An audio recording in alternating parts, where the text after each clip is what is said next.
और देखिए बड़ी जानकारी यह है कि उमर के टारगेट पर दिल्ली का कनॉट प्लेस भी था। दिल्ली में भीड़ भाड़ वाले इलाके की तलाश में दरअसल उमर था। अब कहीं ना कहीं यह पता चलता हुआ नजर आ रहा है। बदरपुर बॉर्डर के जरिए I-20 कार मोहम्मद उमर की एंटर होती है दिल्ली के अंदर। उसके बाद वो कनॉट प्लेस भी गया।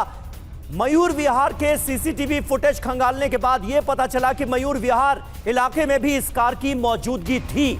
और उसके बाद यह लाल किले की पार्किंग में पहुंचता है। पार्किंग में तकरीबन 3-3.25 घंटे यह गाड़ी पार्क करता है। 1 सेकंड के लिए भी गाड़ी से बाहर नहीं निकलता। और उसके बाद 6:30 बजे के करीब यह गाड़ी बाहर लेकर निकलता है और 10 मिनट के अंदर अंदर यह ब्लास्ट हो जाता है। यानी अब सारी कड़ियां एक एक कर जुड़ती नजर आ रही।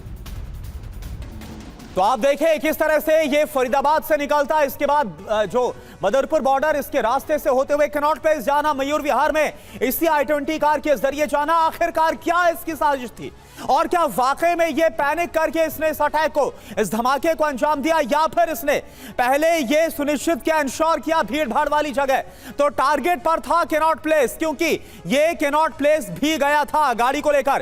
तारीख 10 नवंबर यानी जिस दिन धमाका हुआ शाम के वक्त क्या था, सुबह 8 बजे का वक्त हो रहा था। उमर की कार बदरपुर बॉर्डर से निकलती है।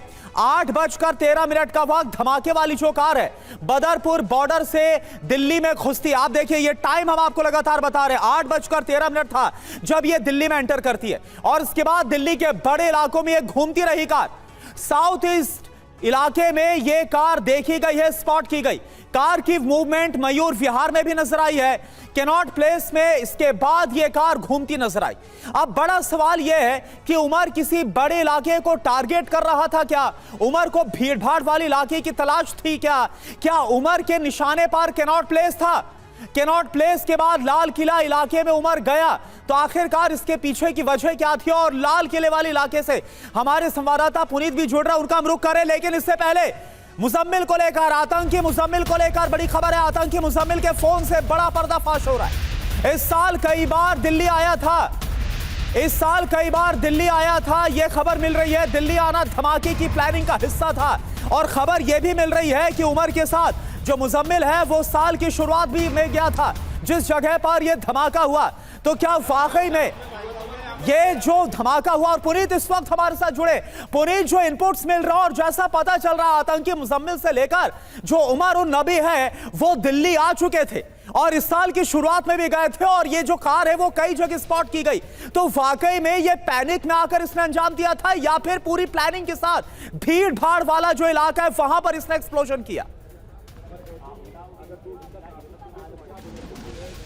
देखिए मुजम्मिल का जो फोन है वो काफी इंपॉर्टेंट इसमें एविडेंस हो जाता है, क्योंकि उसके डंप डेटा से लगातार जो पुलिस है उसको तमाम सवालों के जवाब धीरे धीरे मिल रहे हैं। अब ये पता चला है कि उमर के साथ मुजम्मिल जनवरी में लाल किला आया था, उसने रैकी की थी। और ये भी बताया जा रहा है, हालांकि एजेंसी की तरफ से कंफर्म होना भी बाकी है कि क्या 26 जनवरी को लाल किले पर हमले की प्लानिंग थी और इसके अलावा दिवाली के आसपास जो भीड़ भड़े बाजार थे उन पर भी टारगेट करने की इनकी प्लानिंग थी। ये अभी एजेंसी पूरी जांच कर रही है, एजेंसी की तरफ से क्लियर होना बाकी है, लेकिन सूत्र यही बता रहे हैं। लेकिन फिलहाल यह साफ हो चुका है कि मुजम्मिल दिल्ली कई बार आया था, भीड़ भाड़ वाली जगहों पर गया था, कई अलग जगहों की रेकी की थी और उसके मोबाइल से कई तस्वीरें भी जो एजेंसी है उसको मिली है। तो एक बात साफ हो जाती है कि दिल्ली इनके टारगेट पे था, इसीलिए 2900 किलो जो विस्फोटक था वो मुजम्मिल ने अपने किराए के कमरे में रखा हुआ था। और इसके अलावा भी कई जगह ऐसी हो सकती है जहां पर विस्फोटक इन्होंने छुपा कर रखा हो, जिनके लिए सर्च ऑपरेशन को इस वक्त तेज किया जा रहा है। तो फिलहाल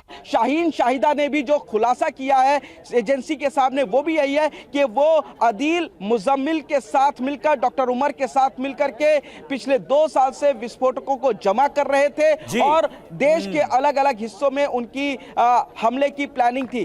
तो अब जाकर के उन्होंने विस्फोटकों को जमा किया जा रहा था। अमोनियम नाइट्रेट जिस भारी मात्रा में फरीदाबाद से बरामद हुआ, इसी धौजगांव से जहां पर पुनीत शर्मा इस वक्त मौजूद हैं, ये अपने आप में हर किसी के जहन में सवाल आ रहा था कि दिल्ली से सटे फरीदाबाद में इतना विस्फोटक आखिर कैसे आ गया।